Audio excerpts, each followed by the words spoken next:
আসসালামু আলাইকুম ভিউয়ার্স, আশা করি সকলে ভালো আছেন। তো আপনারা যে যেখান থেকে আমার ভিডিওটি দেখছেন, প্লিজ আমার ভিডিওটি যদি ভালো লাগে লাইক করে দিবেন। আর আজকে আমি যে বিষয় নিয়ে কথা বলবো সেটা হলো যে দুবাইয়ের আসলে বর্তমান অবস্থা বা ভিসার কোনো আপডেট আছে কিনা সে বিষয়ে অনেকে প্রশ্ন করছেন। তো সম্পূর্ণ ভিডিওটি আমি আপনাদের এই বিষয় নিয়ে কথা বলবো। তো আপনারা সম্পূর্ণ ভিডিওটি দেখুন, দেখলে হয়তো আপনারা কিছু গুরুত্বপূর্ণ তথ্য পাবেন, যাতে আপনারা অনেক প্রকার উপকৃত হবেন এবং কি সম্পূর্ণ ভিডিওটি না টেনে দেখুন। কারণ দেখা যায় আপনার ভিডিওটি টানলে কোনো একটা জিনিস স্কিপ হয়ে যাবে, সেখানে হয়তো কোনো একটা তথ্য মিসআন্ডারস্ট্যান্ডিং হয়ে যেতে পারে। তো চলুন সম্পূর্ণ ভিডিওটা আমরা দেখে আসি।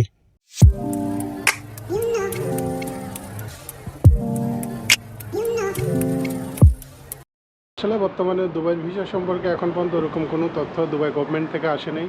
আর যারা আসলে আপনাদেরকে ভিসা কপি দেখাইতেছে বা বিভিন্ন রকম কপি দেখাইতেছে যে ভিসা খুলছে, সেগুলো হলো সম্পূর্ণ আসলে তাদের হয়তো বাটপারি বা বানোয়াট কোনো কিছু।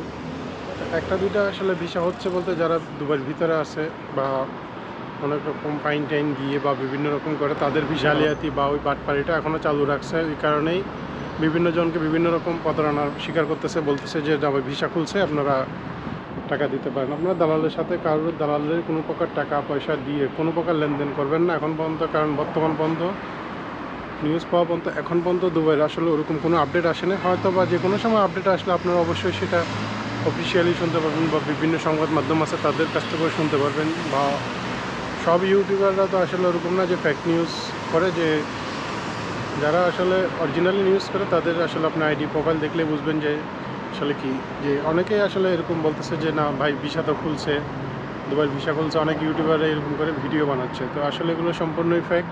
আপনারা বর্তমানে কোনো দালালকে বা কাউকে টাকা পয়সা দিয়ে প্রতারিত হবেন না।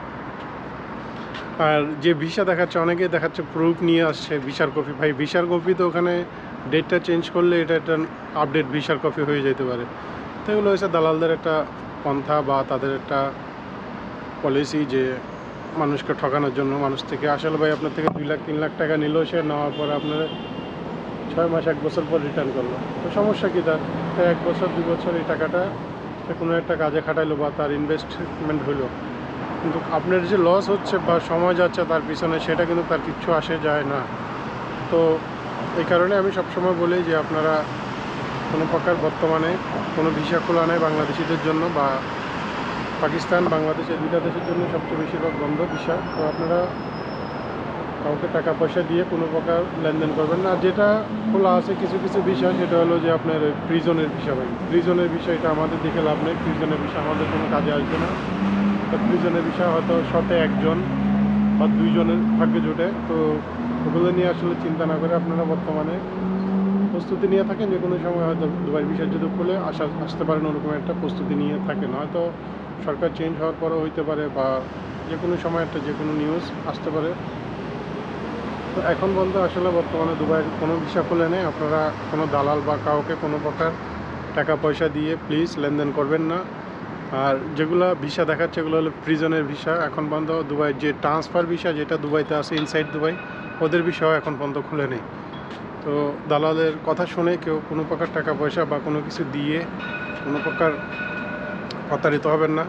এটাই বারবার আমার একটা রিকোয়েস্ট, আপনারা একটু ধৈর্য ধরুন, যে কোনো সময় দুবাইয়ের ভিসা খুলে যেতে পারে।